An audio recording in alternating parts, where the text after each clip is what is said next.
Up, Rock fam? We're gonna go ahead and do a little bit of quick polishing today. I got a handful of rocks here. This one's from a recent video. I want to say it's Brazilian agate. Nice big one. I'm gonna go ahead and polish those halves up. I got the pseudomorph from the Weird Lake Superior rock one.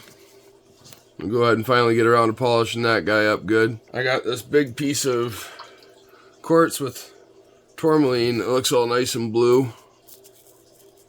Has a lot of depth in it. We're going to polish that guy up. We're just going to do the whole thing. I have a little experiment I'm playing with. I've been watching these people do weird sculpture things. I'm going to kind of see how this goes. I'm going to run this one last on the 50 pad because that needs a lot of shaping. I'm not sure if that's going to gunk it up. And then I got two pieces here that I cut recently. This guy here, some pre-night with copper. I'm not going to start that until at least the 100 pad. If not, might wait till the 200. And this piece of what I believe is quartz or quartzite with a bunch of garnets in it, from what I'm told. That's what those all are. Want to focus on that here, camera? Anyway, yeah, a bunch of garnets in it. I'm going to go ahead and polish those guys up, see how this goes. Yeah. I'll go ahead and run it through. I'm not going to bother going over my setup right now, but I'll make sure to go ahead and show the results here at the end and a little bit of the process. Alright, so this is my first time ever doing a polishing video. The pads that we use, you can go ahead and get in our Amazon store. I'll make sure to drop the link down in the description.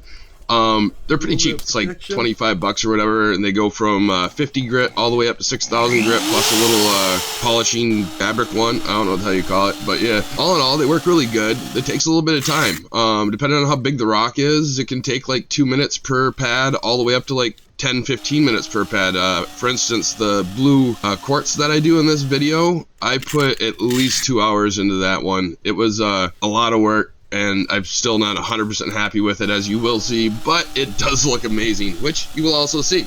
All in all, it's kind of a little bit of a ghetto setup. As you see, there is this little wood vise type thing that I made to go ahead and put the drill in. The biggest problem with this, when I first started doing it, was the fact that your arm would get so sore from trying to go ahead and hold the drill and then hold the rock and push them together and everything else. And as you can kind of see with this little wood chuck device block thing I made for it, it holds the drill down, and then there's a piece of wood that holds it in place. So I'm pretty much just pushing against it, and it's using the weight of the table to hold it in place as well. I'll maybe go ahead and do another video on that, like how I made that little thing. If anybody's interested, just drop it in the comments. Let me know if you want me to go ahead and make a video on how to make this. All in all, I think the drill, the wood with scrap, everything else, like I probably got less than $100 into it, maybe like $70 into this polishing setup, and it works actually really good. If you have the patience, it works awesome.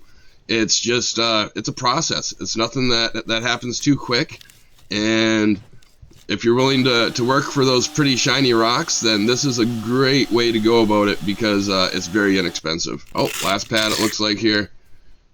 Just doing a little bit of a polishing, burnishing type thing. Every now and again I'll put a little polishing powder on there. Usually I don't, though. Just more so buffing everything out for the most part.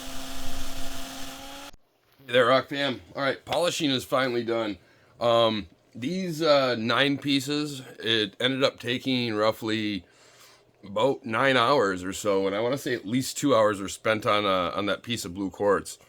I'm going to go show you these nice big, I want to say they're some kind of Brazilian agate. They turned out really good. The other side turned out really nice. You know, those band-aids on my finger, I've been really accident prone lately between cutting myself with a lapidary saw, which, you know, you hear you're not supposed to be able to do that, but, you know, I'll find a way to hurt myself. It was actually a thin sinter. I think that had to do with it. But also these pads, like, I've nubbed my finger and ripped my fingernail up, a couple of them, really bad, so I started wearing gloves. Make sure you wear gloves when you do this. Piece of rhyolite with pre-night and copper in it. It came out really nice. I like that guy. First time finding copper in a rock, so I had to polish him up. Alright, here's that little guy that's full of garnets. That came out really nice too. Like, this was kind of a little bit of a pain to polish, simply because it's so small and it's hard to hold it close to this spinning, disc and get every little facet of it. But all in all, super proud of that. I like that. I'm thinking a good chunk of these, like that garnet one and the copper one, are probably going to my collection. This year, I wish it would have turned out a little better. It was my first time working with epoxy and trying to make a little sculpture. I got something else that I'm working on now that's going to be kind of different. We'll see how it turns out. But this year, yeah, I really think that what it comes down to is just the epoxy. It polishes a little different than the rock, different hardness. But I'm going to work on it. I'll figure it out. Figure out a way to get that to work better. All in all, though, I mean, it turned out nice. It turned out nice. You can still, still got some clarity, even though I wish it was clear. We'll see what we can do. All right, the pseudomorph. Pseudomorph turned out really nice. This is another one I'm probably keeping in my collection. I'm not sure if I'll keep both halves or if I'll keep one half, but I really like that little red pocket up there. Turned out nice though, got a good shine. This one here, the other side of the pseudomorph, see there's this pitting. That's the part that didn't turn out the greatest. I guess that's the way it is up, since the crystals are going up, we can tell. But all in all, that came out really nice. I still like it a lot. And then my favorite piece, which I want to keep this too, but at the same rate, this is a really nice rock. And I got some other ones that are smaller that I'm probably going to go ahead and polish as well. But this turned out really, really, really good. There is a spot. Oh, right here. There's a spot right there. You might be able to see it. That I missed. And it has to go back probably 5 or 6 stages to get that out.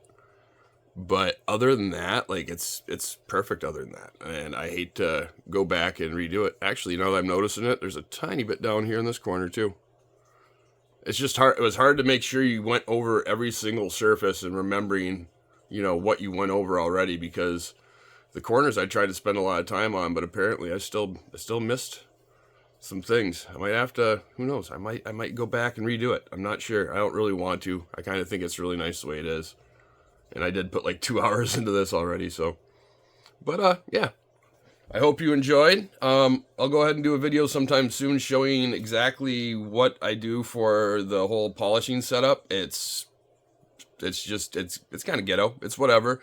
It works, though. I built something. I'll show you all soon here and run you through, the process of what I do on this stuff. But, yeah.